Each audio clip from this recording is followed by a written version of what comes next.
Like what happens when you fight for the thing every day until you have it or until you're destroyed by the pursuit of it? Jose? What happens? And I've noticed that most of us fear being destroyed by the pursuit of the thing we want. You know how you hear something and it just like hits you? Like it hit me and I was like, ooh. And so I made a post talking about it, Jose. Right? You know me, you know the way we do on this show. We talk about stocks, we talk about everything, right? And you asked me what my big win was, and my big win was predicated to this. So I wrote down something that says uncommon faith. The ability to increase your faith in God when doors close, setbacks occur, and nothing is going as you thought. But his presence is anchored to your life, so you trust blindly, and that keeps you calm. That is uncommon faith. And the reason why I came up with that after her statement was, we've all understood the idea of faith the size of a mustard seed can move mountains. But what happens when you have faith the size of an avocado? What happens when you have faith the size of a car? What happens when you have faith the size of the Empire State Building? Right? So what if we go beyond the mustard seed and we go to the uncommon? Right? Because what we know is that most people, they have faith until adversity knocks on the door. Right? We know that, right?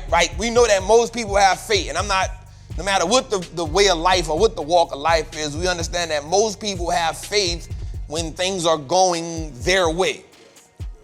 Right? What happens when you have faith regardless of the situation, because you have faith not in just the situation, but you have faith in the power above?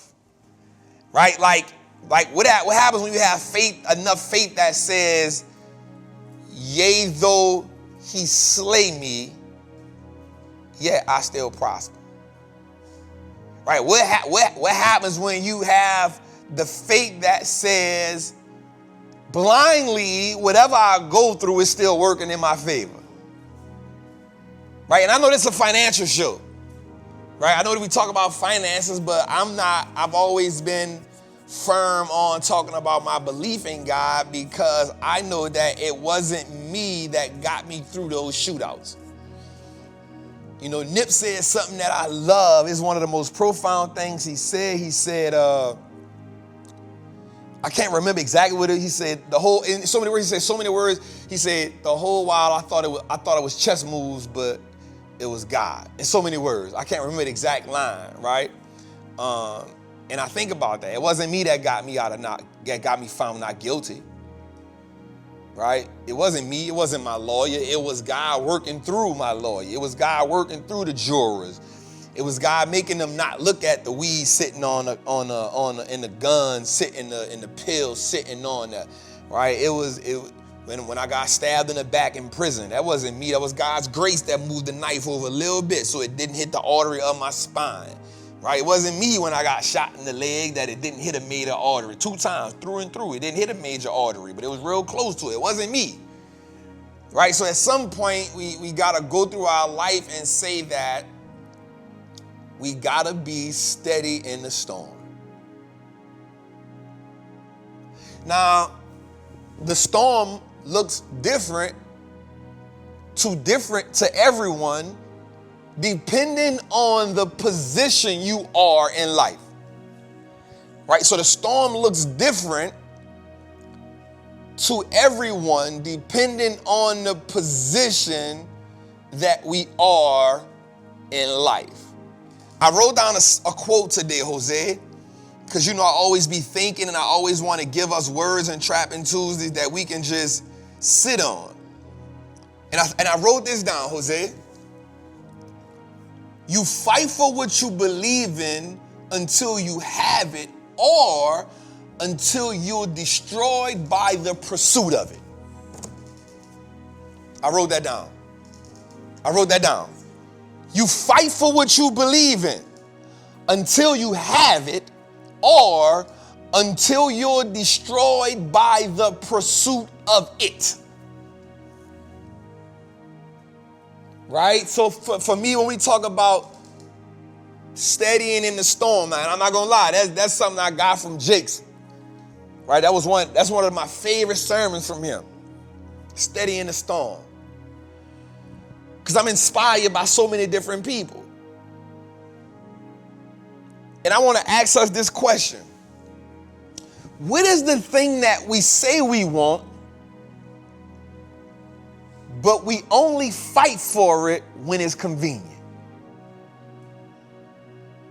Right? Like, what is the thing that we say we really want out of life, but we only fight for it when it's convenient? We only fight for it when we're not tired. We only fight for it when we get a raise. We only fight for it when we get the extra money. We only fight for it when we're full. We already fight for it when we're around certain people.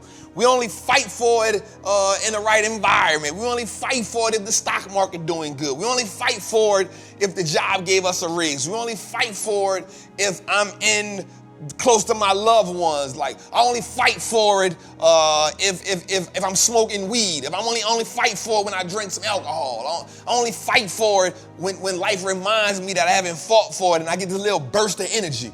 Like, what happens when you fight for the thing every day until you have it or until you're destroyed by the pursuit of it?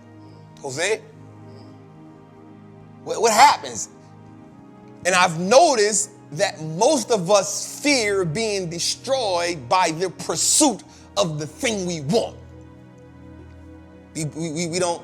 So what happens is we live a life of mediocre comforts.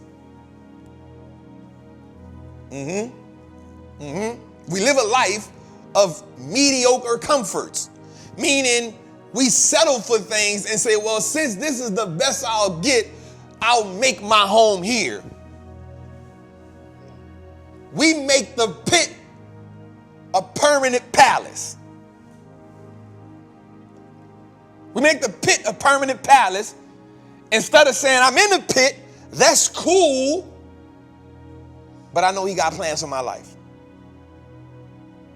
Like Jose, like Joseph, when he got thrown in the pit by his loved ones. When he got thrown in the pit by the people he told his dream to. He got thrown in the pit by the people he thought he found security in. In any other situation, for a lot of people, that whole dynamic was enough for you to say, my life is over. That's a woe is me moment. 75% of the people in the world get in that moment and say, life is over. I have nothing. My brothers disobeyed me. My cousin let me down. My mama ain't come out. My daddy should have never gave me this coat. My daddy should have never gave me the coat to make my brothers envy me. My brothers down bad for envying me for everything I did for them. Instead of saying, this is working in my favor. What happens when you die in the pursuit of the thing you say you want? So for me, I'll be honest. For me, I came up with this term, and Neo texted me, and he always say it now, mentally unemployable. And I remember when I came up with that term, bruh, and it wasn't because that I looked down on a job. It wasn't because, Jose, that I feel that everybody needs to be entrepreneurs. It wasn't that. It's because I understood, for me personally, once I tasted my freedom, going back to work for somebody was prison. Now, that ain't everybody's situation. Remember what we said, consequences and repercussions look different depending on the position you at in life. So for somebody, being on a great job isn't a consequence. The consequence is getting fired from that job. Cruelty is getting fired from that job. And there's nothing wrong with that because that is a part of their personal financial DNA. That's okay. But for me, I understood, Jose, that I would rather be destroyed in the pursuit of the thing that I deem as freedom. I would rather be destroyed chasing the thing or going after the thing or seeking to acquire the thing or seeking to take ownership of the thing that I felt would be essential, Jose, in setting me free. Because freedom looks different to everyone. Prosperity looks different to everyone. Financial independence looks different to everyone. But no matter where we at on a journey, we got to be steady in the storm. What does the storm look like, Jose? Well, for me, let's talk about it. The storm looked like my cousin moving here and me having to make sure he was straight because I didn't even have everything straight. But since I got him here now, I now got to take care of 3 households because I got him here and he ain't got steady ground under his feet. But business ain't going right. But I can't say, cuz, go back home because I just made him uproot everything to come out here. I got to be steady in the storm. Financially, I was going through hell, but I ain't let cuz feel it. Cuz, did you feel it? I couldn't let him feel it. I had to show up and tell cuz, hey, cuz, we're going to be all right, cuz, yeah. I still got you over there. Man, keep building these racks out, cuz. Steady in the storm. I was building my business with somebody who I thought was going to be with me to the end. But life happened. She decided she wanted to go a different route. Guess what? I knew nothing about my business. All I knew how to do was the front end. She did all the back end. So when she left, I had to do what? Figure it out. Guess what? Business was in shambles. Steady in the storm. Because I would rather be destroyed in the pursuit of the thing that I said will set me free than to have settled for mediocre comforts.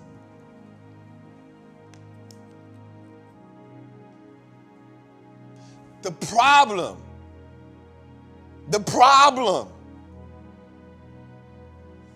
is when the storm comes, we are ill prepared. Emotionally and with the tools that's going to help us prosper during the storm. Okay, let me get a little biblical again right here, Jose. Jesus was on a boat. While he was on the boat, before the boat hit the water, he told everybody on the boat, this is where we going. This is where we going to end up.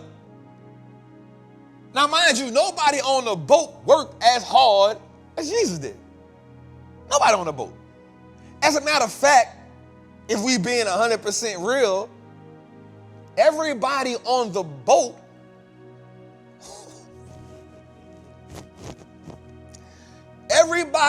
boat had their chest out because of Jesus. Because when you around power, you think that you got the power.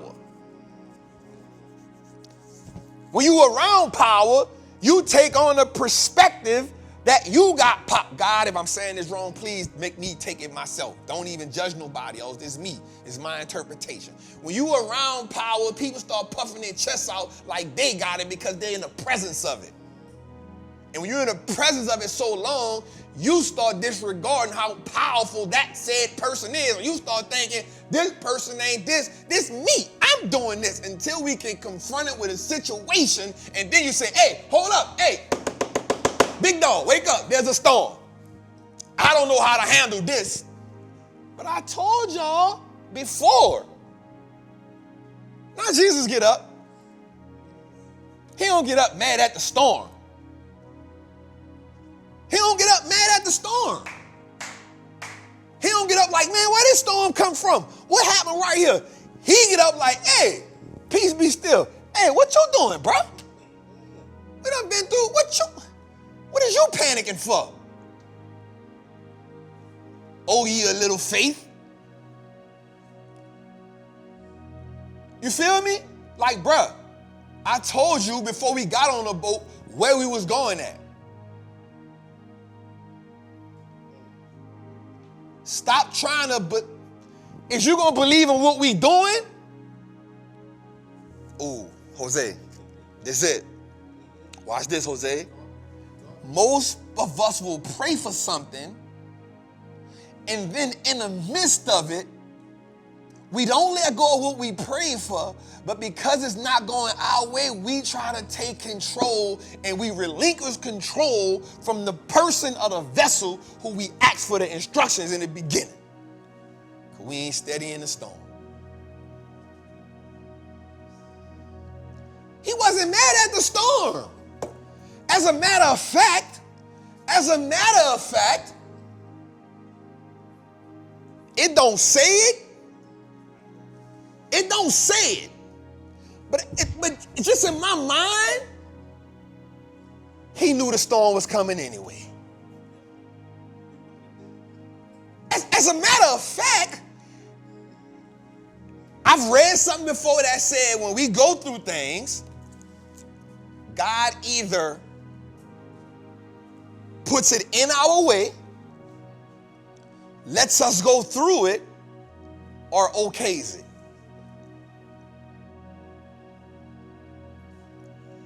I'm